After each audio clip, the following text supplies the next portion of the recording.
এই সরকার শুরু হতেই না হতে রাস্তায় বুলডোজার নামিয়ে তিলজলা থেকে তারাতলা তা উচ্ছেদ নেমেছে।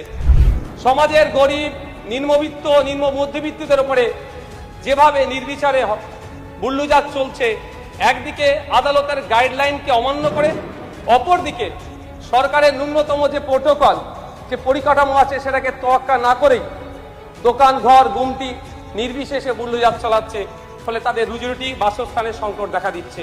এটা কতটা স্যার নৈতিকতার মধ্যে পড়ে? এই মুহূর্তে প্রায় 27 লক্ষ বৈধ ভোটার যারা শুধুমাত্র আন্ডার অ্যাডজুডিকেশন থাকার পরে ডিলিট হয়েছে, যারা 54 লক্ষ গিয়েছে সেগুলো নিয়ে কোনো প্রশ্ন নয়, কিন্তু যারা বৈধ কাগজপত্র থাকার পরও যাদের নাম ডিলিট হয়েছে, এখনো পর্যন্ত তাদের রাজ্য কি ভাবছে, তাদের দ্রুততার সাথে ফাস্ট ট্র্যাকের মাধ্যমে শুনানি করে যারা যারা কাগজপত্র সাবমিট করতে পারবে না তাদের জন্য আমাদের কোনো প্রশ্ন নাই, কিন্তু যাদের থাকার পরেও